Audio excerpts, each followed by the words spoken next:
There are days when the weather is perfect and everything moves like clockwork.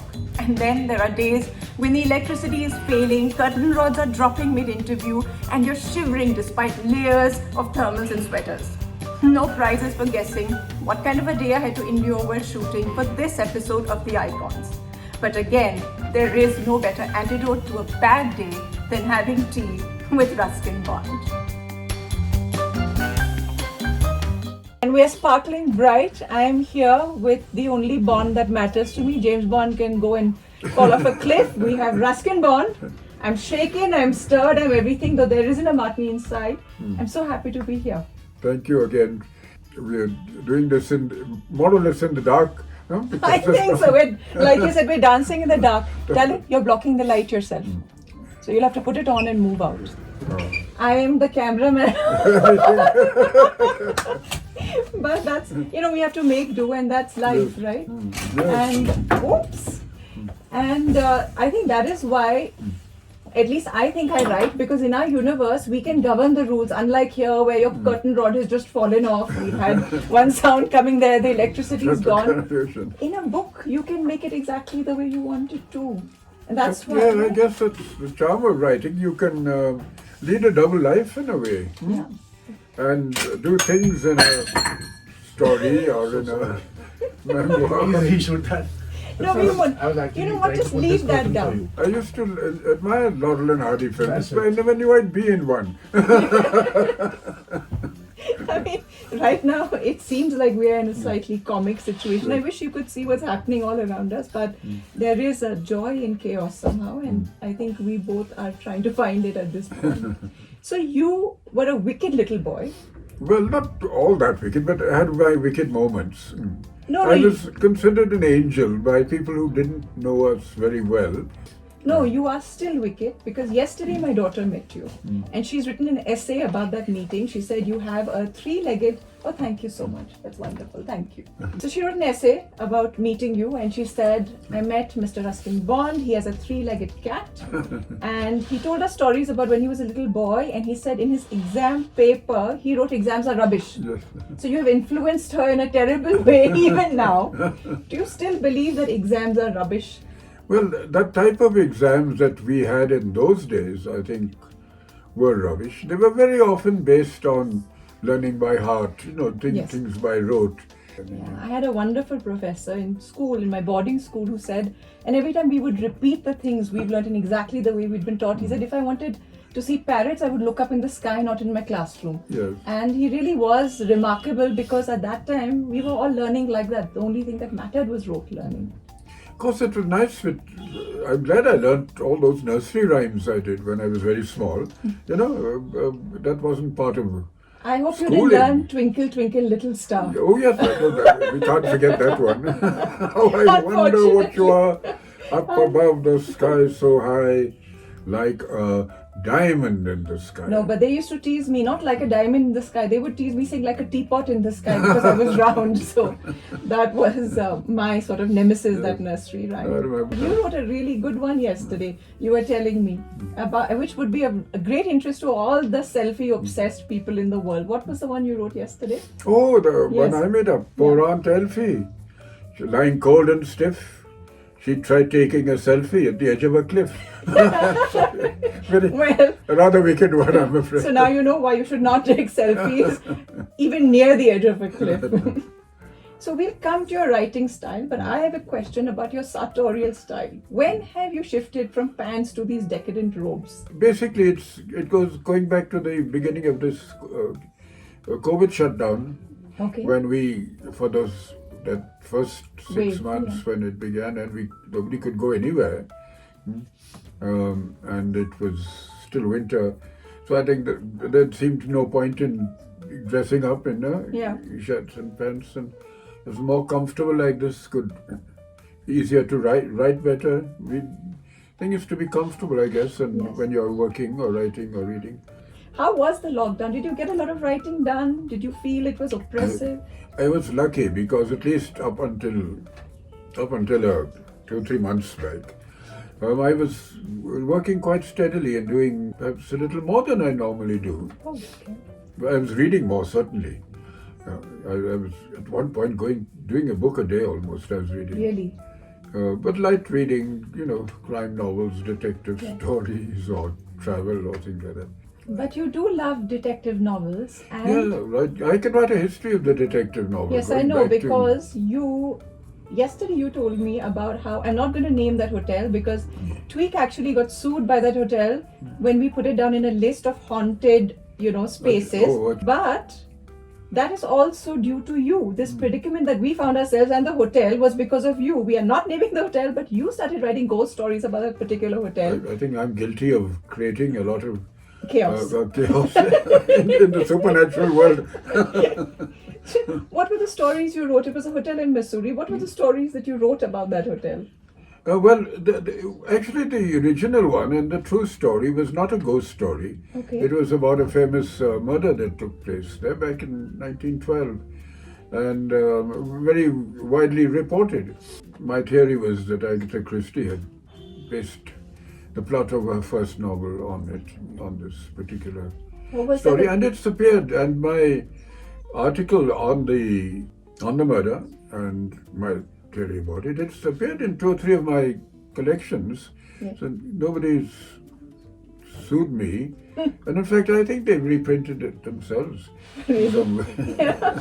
We got sued for saying it's a haunted space, so we had to retract that article, and now I trace it all back down to you. Well, and I think in Europe and in Britain, some places you get a rebate if you see the ghost. Huh? Really? So I had suggested that too. If anybody sees the ghost, maybe they get a concession. And I'm sure that was not taken very kindly, your suggestion.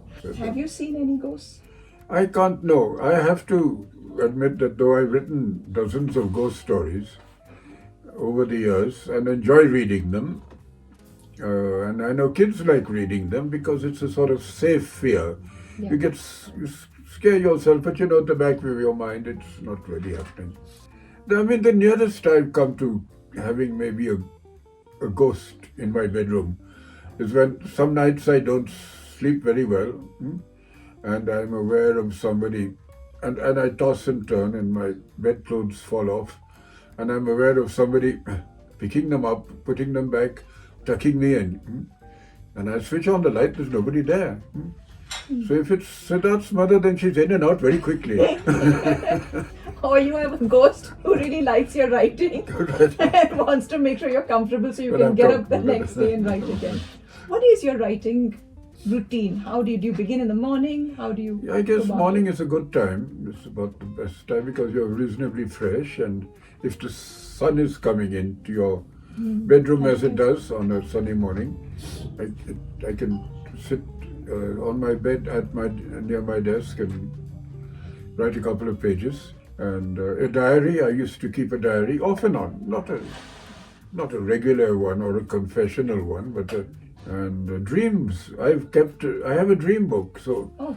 I haven't had any good dreams recently, but I whenever I have a very interesting dream, and remember it, I'll note it down. And the occasional dream has become a story.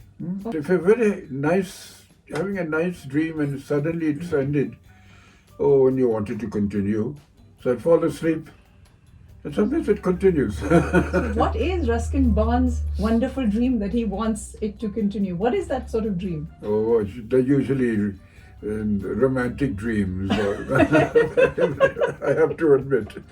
So you're a romantic, even at 87, this romance in your heart is still alive, it's in your dreams. It is, but maybe not to the extent it was. I mean, I suppose my romantic period was when I was in my 20s and 30s, and I was writing stories about falling in love with beautiful girls on railway platforms. You saw once and never again. And but as I've got older, I've become a little more, I won't say cynical, but maybe worldly or realistic, maybe. So did you have one big love in your life and did it influence your writing? Is there any book we can refer to that we can say this is because Ruskin Bond fell in love and it was unrequited like all the other loves he's ever had, apparently? That first one, The Room on the Roof, because I was out of school, I was 1 year at home in Dehradun doing nothing but waiting for my mother to pack me off to England. And I had two or three very beautiful relationships or friendships. And then when I left India and got to first the Channel Islands, for 1 year I was miserable. I was so lonely. But then I sat down and I started writing about this last year of mine in India. So I wrote 2 or 3 drafts and worked so hard on it. And it reflected my intensity and feelings for India and for that last year. And that was The Room on the Roof. So I think I worked harder on that very first book of mine than on anything else. And I finally got it published. But they took 2 years to publish it. And I had in those days they gave you an advance of £50. Oh, that was okay. the standard advance. Which brought me back to India though. Okay. Because £40 was the fare by Come sea. back. Okay. Everyone travelled by sea then in the early 50s, Took about 3 weeks. Wow. But you met interesting people on the ship. And you found stories, I'm sure. Yes, the occasional story. Again, people fell in love, but the odd thing was when the voyage was over, they said we'll meet again, and they never did. It all seemed to happen only in that passage of time. Transitory romance, I guess. Yes, ships that pass in the night. I think I bombarded every magazine in the town, in the country, then with my stories and essays, and you'd get paid anything from 5 rupees to 50. What about the one you wrote for Debonnaire, the salacious story which took you to court? That was much later. How much did you get paid for that? That was much later. That was in the 70s, around the time of the emergency. I don't think I got paid for it at the end.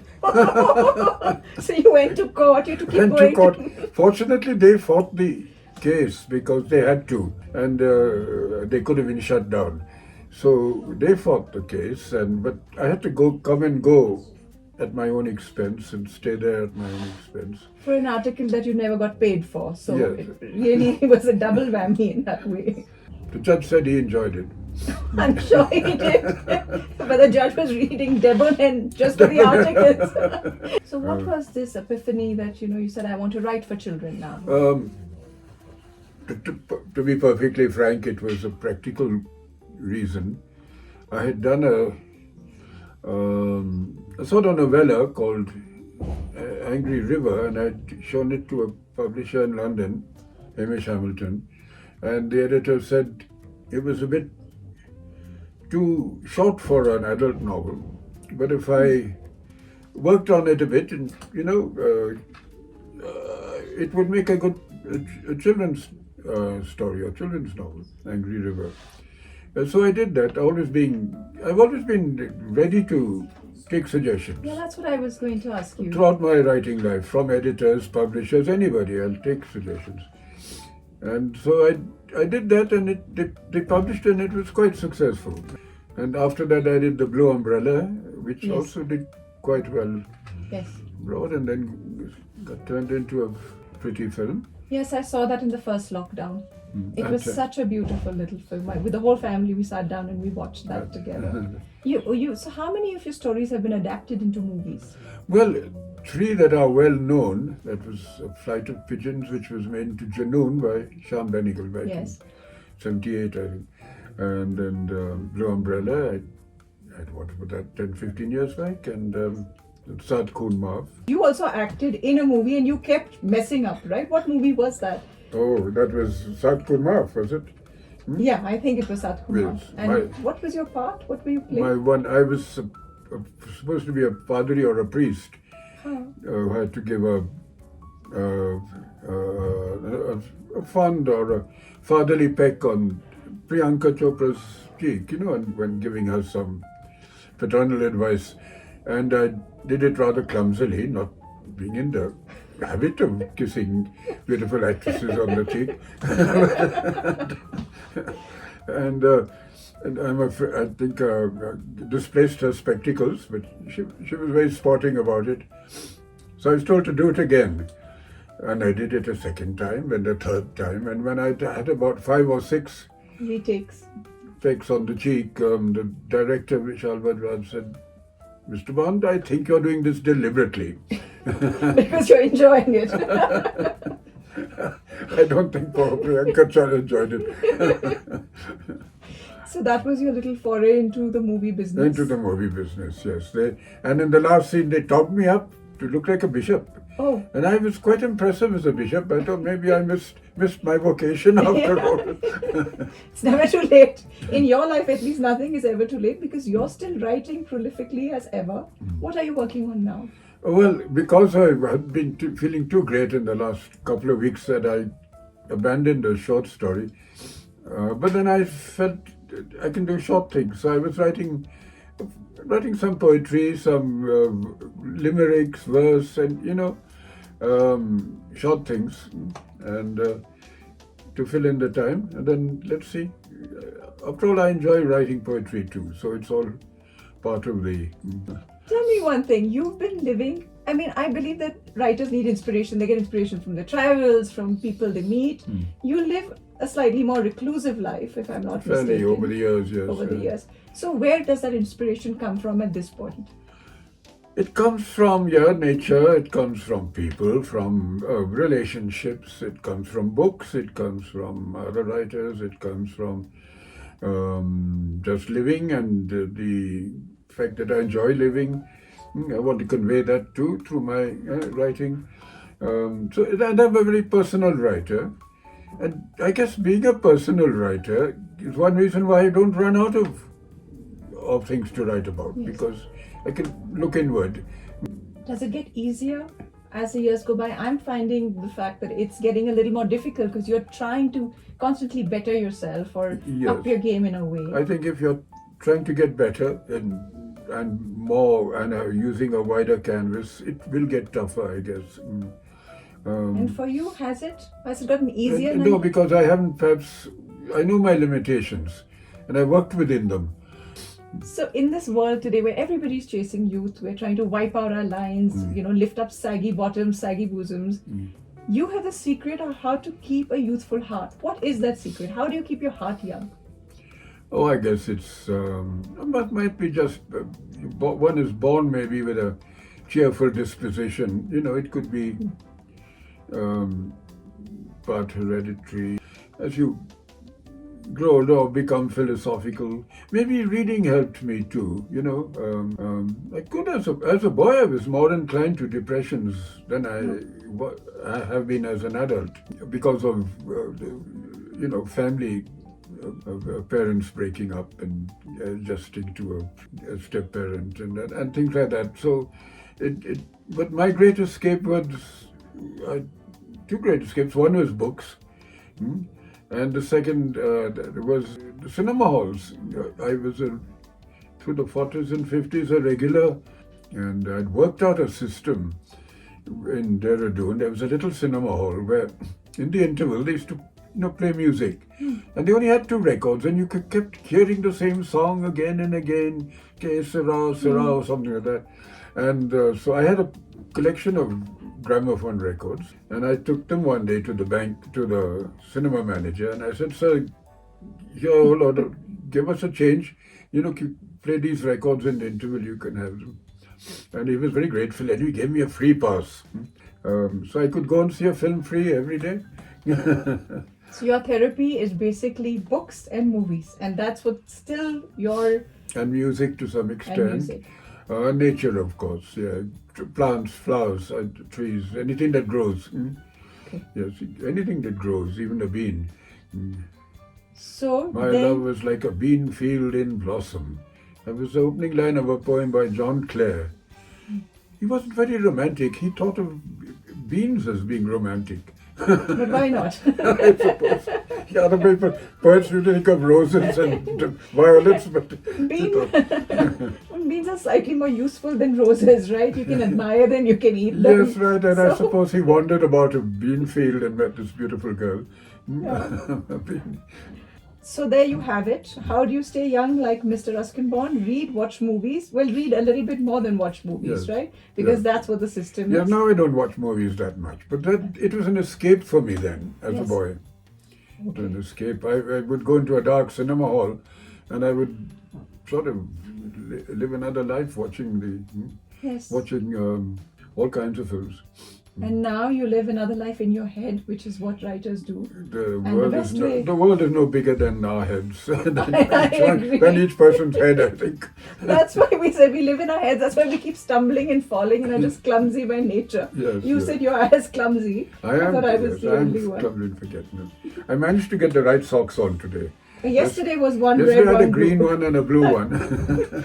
Well, on that note, I am going to leave you and thank you so much for having me here. Thank you for It being was so just- kind and sporting and taking the. No, and we have the trouble to lights. come. You know, The everything lights works out have in come the on. end, right? So everything turns out well in the end. Yeah.